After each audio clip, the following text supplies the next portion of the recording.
Bien, decíamos que el tema es los afanes por hallar significado. ¿Y de dónde vienen estos afanes y por qué hay afanes para hallar significado? Bueno, la razón es porque Dios diseñó el universo y Dios diseñó la vida del ser humano para que originalmente encontráramos el significado, el sentido, el propósito del vivir en Cristo Jesús. Ese es el diseño de Dios para el universo.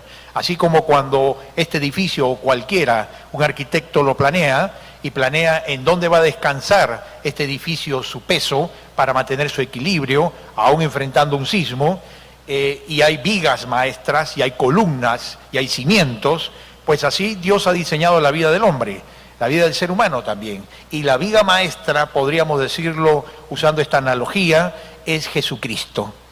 Es decir, no la religión cristiana, sino la vida de Cristo, la relación con Cristo, conocer a Cristo y desarrollar un vínculo con Él, es el que nutre a nuestro ser y a nuestra existencia total de significado, de profundo sentido de misión y de propósito y de valor a nuestra vida. Sin Él perdemos el propósito, perdemos el sentido y significado, nos marchitamos como la planta que no es regada, nos secamos en el desierto de la vida y comenzamos a vagar y a correr como en Eclesiastés, debajo del sol, queriendo cazar el viento en una tarea inútil permanentemente y deja un profundo vacío en el corazón. Por eso es que en el libro de Eclesiastés encontramos la advertencia. Es un libro que nos advierte a todos de que estamos viviendo en un mundo en el cual luchamos todos los días contra una realidad que es una realidad negadora del sentido de la vida. Vivimos en una realidad que todos los días nos quiere negar el hecho de que exista un sentido de la vida. Y nos está tratando de robar el propósito que Dios nos dio en Cristo. Y lo hace de muchas maneras. En primer lugar, distrayéndonos, haciendo de que en el corre-corre de la vida, de aquí para allá, del hacer esto y el otro, olvidemos que hay una realidad espiritual y eterna y por lo tanto caigamos en una situación en la cual nosotros estamos distrayéndonos, reemplazando lo eterno por lo temporal, lo espiritual por lo material, lo visible por lo invisible. Pero también distorsiona profundamente la realidad que nos rodea. ¿Por qué? Nos distorsiona porque nos presenta falsas fuentes de significado que nos la vende la sociedad. Fuentes de significado falsas son muchas. Una es simplemente el comprar y tener. El comprar y tener para muchos se vuelve una falsa fuente de la que tratan de beber y darle significado a su existencia. Y una vez que tienes eso, ya no tiene significado más, ni te da significado. Y tienes que tener eso otro. Y después tienes que tener eso aquello. Y después lo de más allá. Y lo de después lo más allá. Y siempre es un espejismo en el que corre uno del tener y comprar. Otro falso espejismo es la diversión. La diversión a toda costa y sin límites y sin barandas, en la cual uno busca simplemente la risa hueca y el entretenimiento vacío, es algo que, lejos de darnos significado, nos llena de profundo sentido de vaciedad, porque la risa y el entretenimiento en sí mismo, desconectado de Dios, nunca puede llenar ese vacío de significado.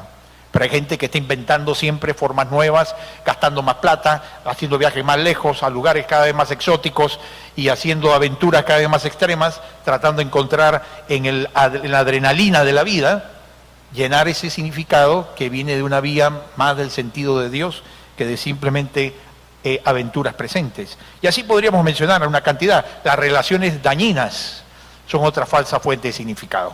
Relaciones fuera del matrimonio son falsas fuentes de significado. Gente que no encontró el significado en su vida y la trata de encontrar en una aventura sentimental o un amorío sexual fuera del matrimonio. Los jóvenes o solteros en las relaciones sentimentales o las relaciones personales indebidas, dañinas, que nos apartan de Dios, también encontramos otro espejismo en el que por un ratito parece encuentra significado y después vuelves a la vida sin razón constantemente. Por eso es que es bueno que en este tema podamos ver qué nos dice Eclesiastés sobre cuáles son las fuentes verdaderas de significado en la vida.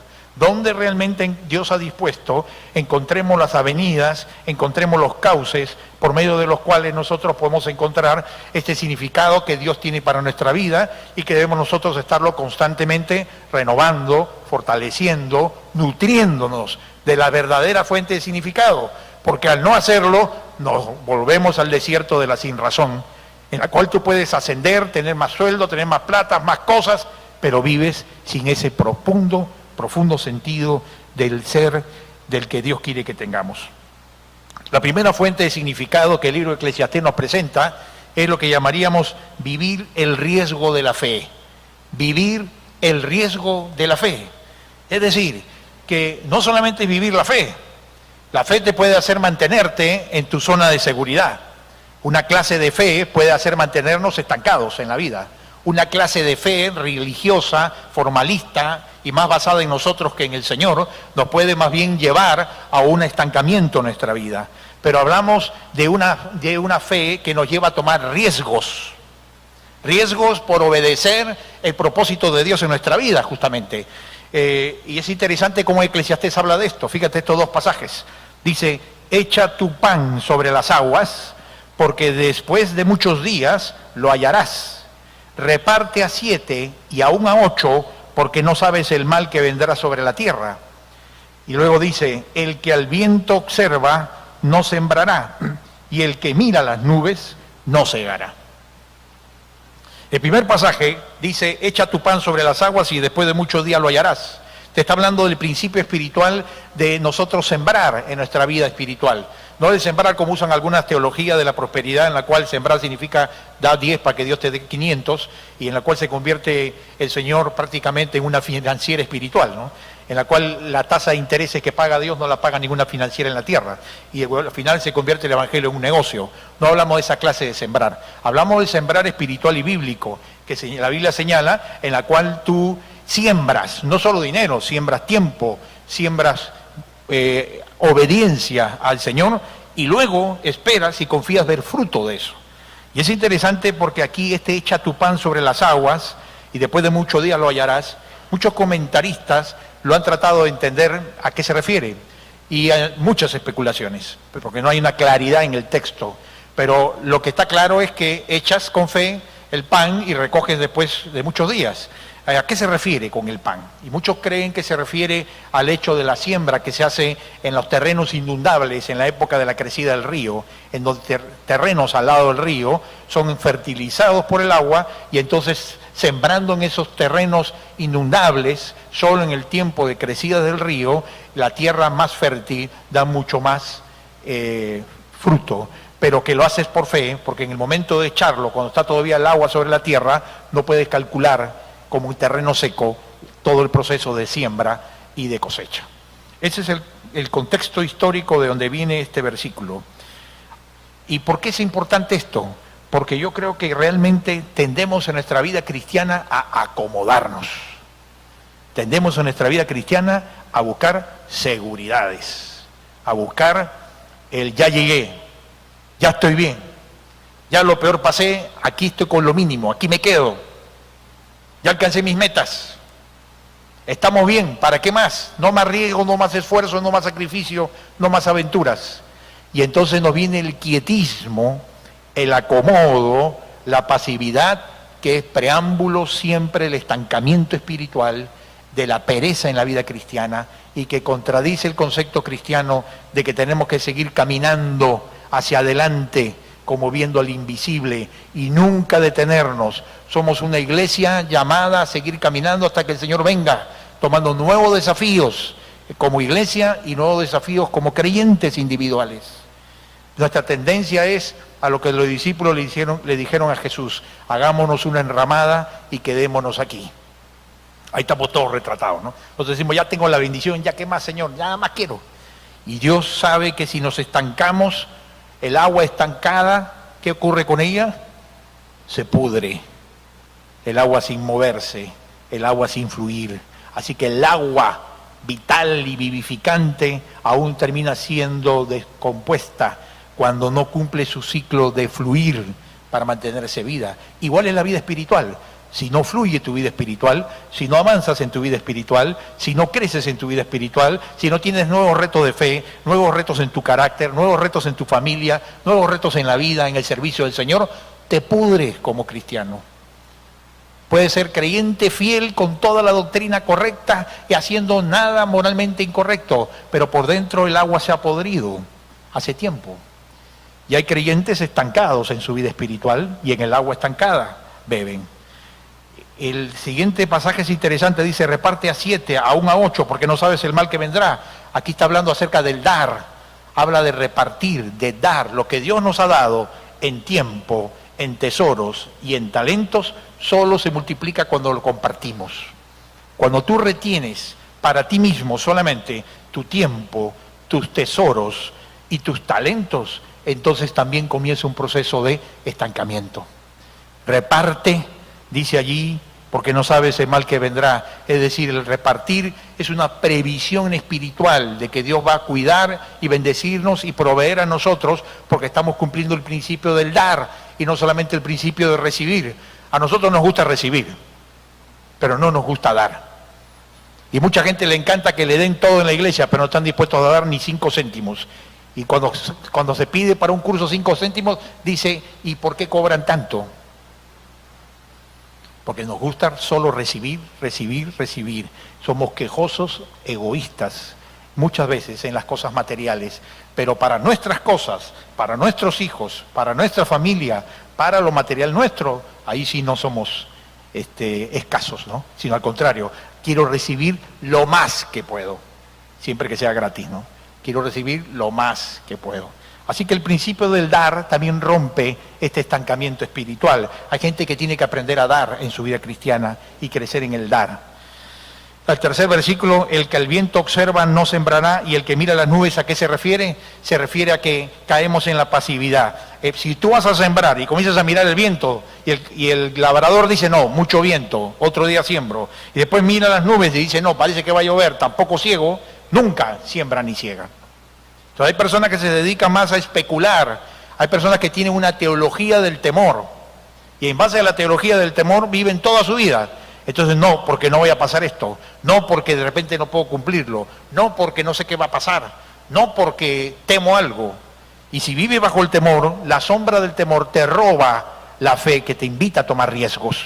Cuando tú ves el pueblo de Dios en la tierra, Dios los constantemente sometió al impulso de riesgo de fe. Cuando estuvo José solo en Egipto, el Señor le hizo creer, estando en la cárcel, que Dios lo bendeciría, y Dios lo puso segundo después del faraón. Cuando estaban en Israel, bajo el gobierno del faraón, Dios le hizo creer que lo sacaría de la esclavitud, a pesar de que estaban en el imperio militarmente más poderoso del mundo en ese momento, que era el egipcio bajo el faraón. Y Dios les dijo a través de Moisés, yo los sacaré de aquí, los llevaré al desierto y me adorarán en el desierto. ¿Cuántos habrán creído? Yo creo que unos cuantos. Pero la mayoría después comenzó a creer, y en el desierto todavía decía, mejor regresámonos a Egipto, porque allá comíamos más rico. Allá había sandía, había melones, y no aquí maná, maná, maná todo el día. Así somos los seres humanos. Cuando llegaron a la tierra prometida, entonces regresaron diciendo, el Señor nos ha traído para matarnos, porque son unos gigantes las personas, y sus murallas son muy altas para nosotros, nos comerán como a pan. Y el Señor los desafió a creer y tomar riesgo de fe para conquistar la tierra prometida. Cuando el Señor los castigó y los mandó a Babilonia castigados por pecados 70 años, el Señor les hizo creer en Babilonia y le dijo que Dios los iba a regresar, iba a reconstruir el templo y la ciudad de Jerusalén, y los desafió a asumir riesgos de fe, sacándolos de su conformismo donde ya estaban 70 años viviendo en Babilonia, y los mandó salir con Nehemías, con Esdras, con Zorobabel. Dios siempre está retando en romper la vasija donde tú estás, y va a usar pruebas, va a usar llamados y circunstancias para hablarnos y sacarnos del quietismo que nos lleva a la pudrición, al estancamiento en nuestra vida. No estés contento con lo que estás y con lo que eres y con lo que has recibido de Dios. Dios siempre quiere que conozcas más de Él y lo entiendas y comprendas que Él es Dios de todo poder. Y no temas. La segunda fuente de significado y crecimiento en la vida es aprender que una de las claves de la vida para avanzar es dedica tu juventud al Señor. Dedica tu juventud al Señor. Hay muchos aquí que tal vez han tenido la oportunidad, como un servidor, de a los 18 años de edad, entregar mi vida a Cristo. Pero hay otros que no han tenido esa oportunidad. Entonces aplícalo al mensaje, es dedica tu vida al Señor lo más pronto posible y deja de dar vueltas y no pierdas tiempo esperando que venga la vejez para recién pensar en dedicarte a Dios. Hay gente que dice, no, primero viva la pachanga, ¿no es cierto? Me divierto bien, pastor, juventud, me caso, hago lo que quiero y después vengo y me consagro al Señor cuando ya sea viejito. No es la vida así, no es así. ¿Por qué? Porque cuando viene el estar entregándote al mundo y viviendo todo lo que tú quieres y todas tus aventuras que quieres y no pones primero al Señor, en el mundo vas a encontrar las heridas y las consecuencias amargas del pecado que van a afectar el resto de tu vida por no haber obedecido al Señor desde el comienzo. Y entonces se hace más difícil. Claro, Dios perdona, Dios limpia y nos ayuda a enfrentar las consecuencias del pasado, pero has puesto más carga en la mochila para subir el cerro. En cambio, en la juventud, sin antes haber metido la pata demasiado en muchas cosas y escogiendo vocación, con quién casarte y en qué dedicas tu vida, esta es la oportunidad de poner primero al Señor. Si Dios te está dando esa oportunidad, no la desperdicies, no seas necio o no seas necia. La palabra es clara, ¿no? Dice, acuérdate de tu Creador en los días de tu juventud. Y la palabra acuérdate no es solamente hacer memoria, en el hebreo es una palabra mucho más fuerte. En el hebreo, ¿sabes qué significa? Dice, toma decisiones de compromiso a favor de Dios. Aférrate al Señor. Eso es lo que te está diciendo allí, que tienes que aferrarte al Señor. No es que crees en Dios, no es que vengas a la iglesia, no es que sirves en un encuentro de vez en cuando, es aférrate al Señor como tu primera prioridad. Hazlo el centro, hazlo la vena principal que nutra tu latir, tu soñar, tu pensar, tu imaginar y proyectar el resto de tu vida en la tierra, todo marcado por la presencia y el gobierno de Cristo en tu corazón. Cuando tú pones a Dios en el centro de tu vida como joven y tomas decisiones de compromisos prácticos, de obediencia al Señor, Dios ordena todo tu camino. Yo lo he visto con mi propia vida. Uno ordena su camino, no tiene muchas preguntas, dudas, interrogantes, tentaciones. Pero no te equivoques, la mejor decisión de tu vida es toma compromisos serios con Dios en la juventud, cuanto antes mejor, cuanto antes mejor. Y Dios va a ordenar tu vida. Y he observado que hay tres cosas que solo Dios puede hacer en la vida de una persona cuando tomas, después de haber tomado compromisos serios. Que solo las puede hacer Dios después que hayas tomado algunos compromisos, no antes. Antes que tomes compromisos, no lo puede hacer en tu vida. La primera es que cuando tomas compromisos serios, Dios hará una limpieza profunda de nuestras vidas. Una limpieza profunda en nuestras vidas. Y esa limpieza no solo tiene que ver con que Dios quita el pecado en nuestras vidas, no solamente quita las contaminaciones internas, no solo Dios nos guarda del pecado, la corrupción y la perversión que hay alrededor nuestro en nuestros días, lo cual ya es bastante, guardándote en integridad y en limpieza en medio de toda la corrupción que hay en los jóvenes ahora, con los cuales se acuestan cada uno con sale a cada discoteca, la pornografía, el abuso, la violación, las drogas, el alcohol, es la moneda corriente en los jóvenes de hoy, sino que la limpieza incluye además una sanidad emocional, porque cuando Dios te limpia el alma, sana las heridas de tu pasado y empieza un proceso de reconstrucción de tus pensamientos y sentimientos, y tu relación con los padres, con los hermanos y contigo misma comienza a ser saneada por el Señor. Qué tremenda experiencia, todo el que hemos vivido esto. Uno toma compromisos con Dios y uno cree que ha hecho una cosa espectacular, impresionante y que nadie hace, pero lo que recibes de Dios es muchísimo más abundante que lo poco que tú has hecho realmente en tu vida. El Señor es generoso. La segunda cosa que Dios hace es que Dios te da propósito en la vida. Comienzas a descubrir que el horizonte no es una raya al fondo, sino comienzas a descubrir que hay una esperanza, que hay un amanecer, que hay una luz, que hay un camino que recorrer, porque el Señor dice que Él endereza nuestros pasos y que nosotros no somos Señor de nuestros caminos, sino Dios es quien se enseñorea sobre nuestros caminos. Y entonces nuestros pasos inciertos, vacilantes y cambiantes que tomamos solos en la vida o pensábamos tomar solos en la vida, tratando de equivocarnos lo menos posible, es reemplazado por la bitácora, la agenda, la guía del Espíritu del Señor, que nos va abriendo camino al andar. nos va mostrando, como dice, por tierra por la que nunca hemos andado antes, Él va delante de nosotros.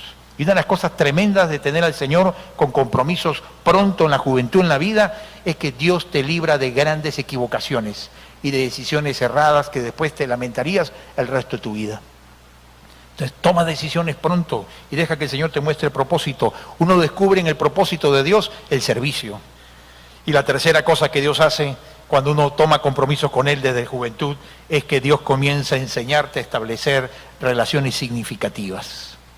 Relaciones saludables, de amistades que van a durar toda la vida. Cuando uno conoce al Señor joven, lo normal, cuando uno ha tomado compromisos con Cristo, es que hace amigos verdaderos en la iglesia. Hace amigos y amigas verdaderos que nunca tuvo antes en su vida. Yo tengo mis amigos del barrio, tengo los amigos de la universidad, tengo los amigos de los que estudié portugués, tengo los amigos del colegio donde trabajé durante años, y son amigos. Pero los amigos de la iglesia, con quienes compartimos las mismas metas de la vida, son irreemplazables. Con los que uno crece como joven en una congregación y luego pasando los años se casan y después teniendo los hijos y uno va viendo cómo los amigos van envejeciendo, ¿no es cierto?, irremediablemente, ¿no es cierto?, igual que uno, y uno ve la alegría de ver que siguen en los caminos del Señor. ¿Por qué? Porque cumplieron la exhortación del Señor cuando fueron jóvenes, cuando fuimos jóvenes. Éramos pecadores, éramos imperfectos, pero no fuimos necios. Cumplimos el mandamiento. Acuérdate, toma compromisos serios con Dios, no emocionales, no sentimentales, no a tu conveniencia, no hasta donde te conviene, sino aún sacrificando las cosas que tú crees importantes en tu vida por poner primero el Señor. Y Dios tomará el control de tu vida y será para bendición tuya. No lo dudes.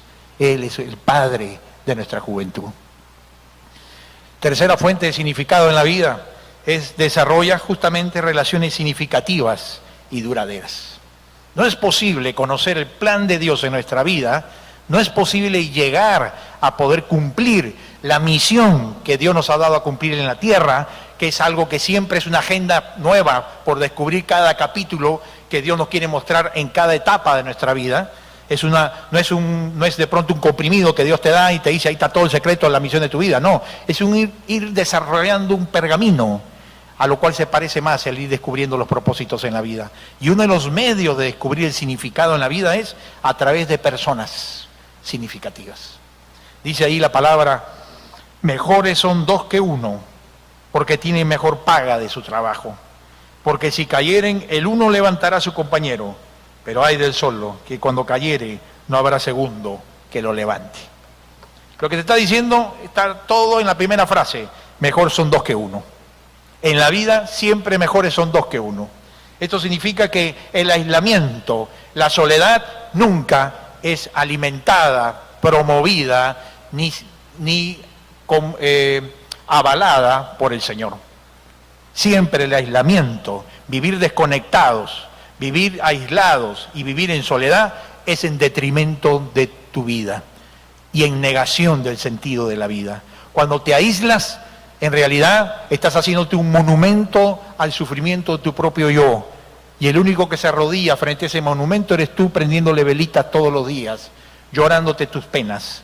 Pero aislándote de los demás, te empobreces más, te hundes más, se hace la vida más difícil viviéndola solo. Y solo no significa que estás necesariamente cuando eres soltero. No, puedes estar casado, puedes estar rodeado de gente y estás solo. Y estás solo por tu decisión. Porque el que está solo lo está por su propia decisión. Porque Dios nos manda a establecer puentes. A cada uno, que tú establezcas puentes con los demás. Esa es voluntad de Dios. Que tú tomes la iniciativa. Y dice aquí que es importante el entender que mejor son dos que uno siempre. No vivas solo, no te aísles. Si tú eres lo que vas a tu trabajo, de ahí a la oficina, cumples tus tareas, haces tus estudios, atiendes a los hijos, a los nietos, al perro, vas de comer al canario, vienes a la iglesia, haces servicio y te sientes solo, es porque no has entendido la dimensión de establecer relaciones significativas y duraderas. Y significativas significa que hayan vínculos profundos. Como dice aquí, que cuando uno cae, y en la vida muchas veces tendrás caídas, tengas a alguien con quien levantar. ¿Sabes cuándo sabes que no estás solo? Cuando tienes a alguien a quien tú has cuidado, mantener en vínculo, de relación con esa persona en donde puedes contarle las cosas que hacen sufrir tu corazón. Cuando tú puedes abrir con alguien y contarle aquello en lo que tu corazón gime, aquellas cosas en las que tu corazón llora, aquellas cosas en las que tu corazón se siente triste, entonces es que tienes a alguien significativo. Si estás casado, esa persona debería ser tu cónyuge. Si eres soltero, debería ser tus padres, tu hermano o un amigo. Pero todos necesitamos amigos, solteros y casados. No tenemos amigos en los que llorar porque muchas veces no hemos sido amigos en los que alguien puede llorar. Y por eso es tan importante, dice aquí, pobre de aquel que cuando cae no tiene un amigo, un compañero que lo levante. ¿Tienes ese amigo que te levanta? ¿Eres tú un amigo que levanta al que está caído? ¿O apenas está conversando la persona y está sacando tu Facebook, escuchando mientras sí te escucho, por supuesto, un ratito nomás ya? Y está contestando llamadas, contestando email, contestando Facebook. En el corre-corre de la vida hemos perdido establecer los vínculos fraternales del hombre con su prójimo. Y al perder la dimensión del hombre con su prójimo, nos hemos cosificado, deshumanizado, perdido el rostro de Dios en el hermano y en el amigo. La imagen de Dios se distorsiona y con eso se niega el sentido de la vida. El sentido de la vida se nutre más que nunca cuando tú alimentas un vínculo profundo de amor en el matrimonio, de compañerismo, de amistad sincera. Fíjate cómo es esta tremenda realidad en el mundo de hoy, que un historiador peruano decía que el Perú es semejante a un archipiélago de gente solitaria. ¿Qué es el Perú?, decía este antropólogo, un inmenso archipiélago, es decir, miles de diminutas islas de gente solitaria. Esa es la visión de un historiador del Perú. Es decir, aquí cada uno mira por lo suyo, busca su conveniencia y nadie busca el bienestar del otro. Y a veces en la iglesia algunos traemos esa visión de la vida y queremos que la iglesia sea igual. Y nos convertimos en la iglesia un montón de diminutas islas, todas desconectadas entre sí. Y simplemente venir al culto, venir al templo, tomar el curso, pero no establecer vínculos, amistades, relaciones.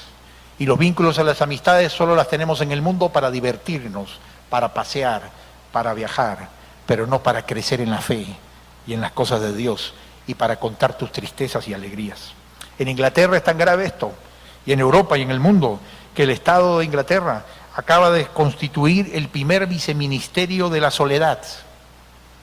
El viceministerio de la soledad tiene rango de viceministro de Estado. Tienen 9 millones de personas por estadística en Inglaterra contadas como gente sola. Muchos son jóvenes, brillantes, maestrías, viajes, autos, dinero, ahorros. Nadie se quiere casar. Si se quieren casar no quieren tener hijos. Y si se casan y tienen hijos, dejan a los hijos y después dejan a la esposa también. Solitarios. La soledad. Y un escritor decía, qué contradicción. Inglaterra, uno de los países de mayor ejemplo de sociedad de bienestar, de educación, de el bienestar. Sin embargo, la gente vive sola. ¿Este es el modelo del mundo que queremos? ¿De país desarrollado? ¿Eso es lo que significa la modernidad? ¿Una sociedad más democrática, más educada, más justa y más próspera? Gente que al final tiene todo, pero no tiene ningún vínculo con nadie. Ese no es el modelo de Dios para la vida del hombre, la vida solitaria. Por eso Pablo va a decir claramente, ¿no? Pablo va a decir, hablando de esta realidad, él dice allí en Gálatas 5:6, la fe que obra por el amor. Él habla de la fe que obra por el amor. Muchas veces nosotros llegamos a hablar de la fe, la importancia de creer y de la fe. Pocas veces hablamos de la importancia de la fe que obra, la fe que actúa, la fe que se compromete, no solo que siente y piensa, opina, sino que tomamos decisiones de obediencia al Señor. Tengo que dejar esto, tengo que empezar a hacer esto, tengo que emprender esto, tengo que olvidarme de esto. Esa es la fe que obra. Pero Pablo añade algo más. La fe verdadera es una fe que siempre tiene como esencia el amor. El amor. La fe verdadera es una fe que obra por amor. Por amor. Es decir, la meta final no es ni la fe ni la obra, sino el amor. Por lo tanto, no hay fe verdadera, no hay obra más importante, no hay ministerio más importante que el amor. Y cuando dejamos de amar, o perdemos el amar, o descuidamos el amor, o maltratamos el amor en nombre de la fe y del obrar, estamos perdiendo el propósito de Dios en la vida. Y cuando dejamos la fe que obra por el amor, entonces nos vamos hundiendo en el marasmo de un mundo materialista y egoísta, profundamente egocéntrico, en el cual prefiere uno encerrarse a sí mismo para lamer sus heridas antes que salir al encuentro con el prójimo, porque allí somos pulidos en el encuentro con el prójimo, porque ni tú eres perfecto, ni tu prójimo tampoco, pero en ese encuentro es donde somos vivificados, transformados, somos pulidos, enseñados. Baja el orgullo, aprende el amor, aprende la humildad, aprende la tolerancia, aprende la aceptación, aprendes el perdón, aprende la misericordia. Se aprende con el amor. Necesitamos la fe que obra por el amor, crecerla en nuestra vida. Y por último, la más importante al final, si quieres crecer en el significado de tu vida y quieres que tu vida no se vayan a hacer un montón de cosas, un montón de logros, un montón de estudios en tu vida y al final te sientas que no has logrado las metas de tu vida, esto es fundamental. Acércate a la casa de Dios. Acércate a la casa de Dios. Porque solo Dios que te ha hecho a ti, dice la palabra, que tu embrión en el vientre de tu madre vieron sus ojos. Y Él desde antes de la fundación del mundo planeó que tú tengas un encuentro con Cristo. Él te conoce desde antes de la fundación del mundo, porque Él es Dios. Y aún así, conociéndonos, nos ama. Conociéndonos, nos ama. Lo que es más sorprendente todavía, ¿no? Conociéndonos como Él nos conoce. La paciencia, la bondad, la misericordia que Él tiene. Él nos invita a acercarnos a su casa. Pero el acercarnos a la casa de Dios lo hemos convertido, paradójicamente, en otra fuerza negadora del significado. Hemos convertido el acercamiento a Dios en el opio de los pueblos. Hemos convertido el acercamiento a Dios en una hipocresía religiosa. Hemos convertido el acercamiento en Dios en un cheque. Sí fui el domingo. Hemos convertido el acercamiento en Dios en una simple apariencia externa de piedad, sin preocuparnos que le acompañe un correlato auténtico del corazón. Nos contentamos con estar en el culto, si llegamos al culto y cuando vamos al culto. Pero fíjate que nos reta la palabra de Dios de cómo debe ser tu participación en un culto, en tu relación con Dios. Dice allí, para que la compares con tu participación. Dice, cuando fueres a la casa de Dios, guarda tu pie. Guarda tu pie no significa que te lo saques y lo guardes en una caja. Entendemos, ¿no es cierto? El hebraísmo. El concepto es ten cuidado al entrar a la casa de Dios. Guarda tu pie. Significa cuidado lo que vas a hacer a partir de ahora. Porque no estás en el estadio, no estás en tu casa, y menos en tu trabajo, ni estás en la casa de Dios. Guarda tu pie. Y acércate más para oír que para ofrecer el sacrificio de los necios, porque no saben que hacen mal. No te des prisa, que importante, ¿no? Porque queremos hacer todo rápido, ¿no? Ahora acaba el culto, acá la última canción, hay gente que antes que termina la prédica se paran y se van, no respetan el lugar de Dios, creyentes antiguos que llegan a la hora de la mitad de la prédica, porque están apurados por llegar y apurados por irse. No te des prisa con tu boca, ni tu corazón se apresure a proferir palabra delante de Dios, porque Dios está en el cielo y tú sobre la tierra, por tanto, sean pocas tus palabras. Qué tremendo, ¿no? ¿Qué nos está diciendo aquí el autor, el Coelet, el predicador? Se entiende que Salomón, en su vejez, habiendo vuelto al Señor en su etapa última de la vida, después de haber caído en la apostasía, de caer en los dioses de las esposas que adquirió en su vida, él revisa su relación con Dios. Y Él nos habla del peligro de que nos contentemos con cumplir una forma externa piadosa que no corresponde a la condición verdadera de nuestro corazón. Es decir, estamos para la foto, solo para que me vean, solo para que sepan que allí estuve. ¿Cómo estuve? Es otra cosa. ¿Cómo es tu relación con Dios? Es otro tema. ¿Cómo estás tú en tu relación con Dios fuera del templo? Es otro asunto. Aquí te dice que hay dos cosas claves para asegurarnos de un culto verdadero y auténtico a Dios que no sea motivo de rechazo, porque la Biblia dice que Dios aborrece la multitud de las ceremonias y de los ritos y de las paradas y las sentadas y las caras y las canciones cuando no vienen de un corazón auténtico para Dios.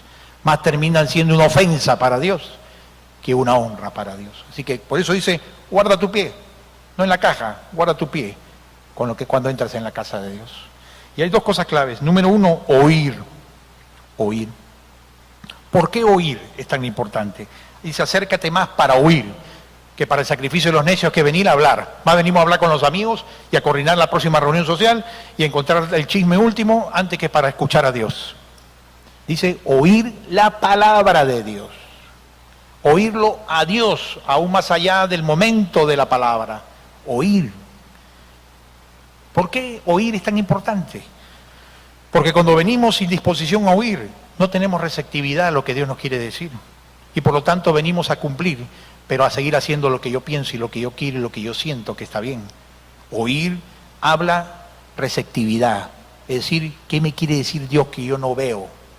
Oír habla de necesidad, necesito que Él me oriente, me reprenda, me corrija y me instruya. Oír significa estoy abierto a Dios, a lo que Él me quiera mostrar, y estoy dejando que en la caja de mi vida cerrada pueda entrar la luz del hablar de Dios. Y por lo tanto estoy dispuesto a cuestionarme, estoy dispuesto a poder hacer autocrítica conmigo mismo. Oír significa muchas cosas. ¿Oyes tú cuando vienes al templo? ¿Vienes a oír o vienes a hablar? ¿Vienes a oírle a Dios o vienes a cumplir? ¿Estás oyendo lo que Dios quiere decirte? ¿Estás dispuesto a escucharle? Porque muchas veces el venir al culto y salir igual como entramos no se debe al programa del culto, ni a la prédica de quien predicó, ni a las alabanzas, ni si eran bonitas o no. Se da simplemente porque estamos desconectados de Dios.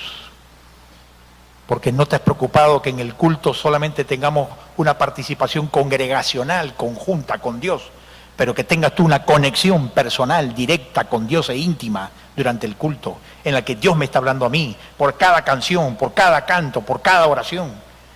Oír. ¿Oyes a Dios? Habla de un corazón que encuentra su propósito en Él. Y la segunda cosa, Dios está en el cielo y tú sobre la tierra. Qué frase tan simple, ¿no? Pero tan profunda, ¿no? Que no solamente habla de ubicación geográfica y lugares físicos, está hablando de algo más profundo, está hablando de la ubicación de uno en el universo.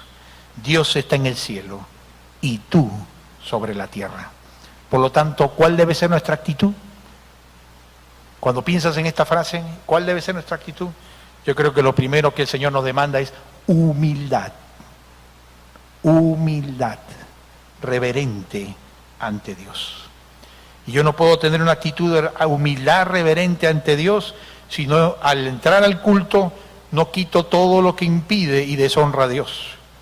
A veces llegamos resentidos en la casa y peleados, porque se han peleado en la casa por tonterías del matrimonio, y llegan peleados, y están en el culto y ni se hablan. Y uno cree que así Dios le va a hablar. O traes enojos, o traes quejas, o amarguras, o afanes. O a veces en el culto está llenando la tarjeta de invitación para el cumpleaños de tu hijo. O contestando los correos que no podías contestar. Humildad reverente. ¿Tienes tú en el culto para el Señor? Porque es entre tú y Dios. Y eso suma a todos y nos hace congregacionales en nuestra adoración.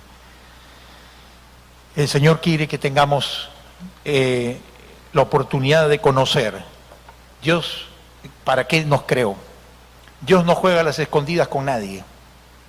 Él sale al encuentro de los que le buscan, pero le encuentran solo los que le buscan, solo los que le buscan. Y cuando uno le busca, dice Él, me buscaréis y me hallaréis, porque me buscaréis de todo vuestro corazón. Y entonces ahí Dios va a darte nutrición, te va a hablar al corazón, te va a decir, este es el camino que quiere que andes y no este otro. Estos pecados de tu corazón impiden que haya significado en tu vida. Quita estos pecados, quita estas indisciplinas. Muy disciplinados para nuestro trabajo, muy indisciplinados para el Señor y para la iglesia. ¿Por qué? Porque en el trabajo nos da caché profesional y plata. En la iglesia solo damos honra al Señor. Y no recibimos nada de conveniencia personal. Así somos de egoístas los seres humanos. Dios quiere que honremos a Dios, porque ahí encuentras significado en tu vida.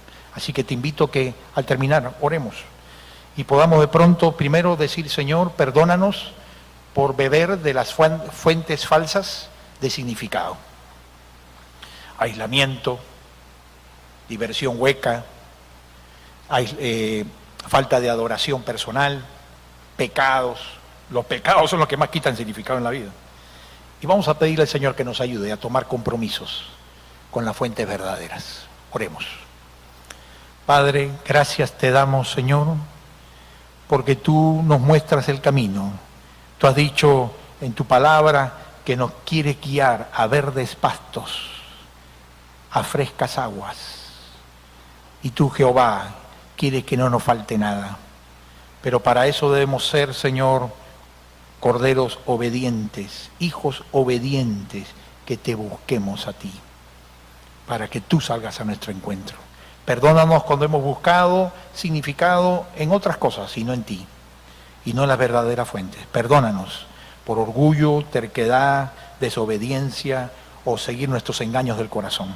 Perdónanos, límpianos de estos pecados y ayúdanos a ponerte a ti y estas fuentes verdaderas en nuestra vida en primer lugar. Te damos gracias, Señor. Obra en nuestra vida. Queremos tener ese río de agua viva, esa presencia vivificante del Espíritu cada día. Queremos, Señor, que en la participación en nuestra adoración personal y congregacional nos permita oír tu voz, esa voz quieta, poderosa, de vida, que tanto bien trae a nuestra alma y sacia el corazón. Bendice a cada uno de nosotros los que estamos presentes. Tú nos conoces y nos amas y llévanos hacia ti. En el nombre de Jesús. Amén. Que el Señor nos bendiga.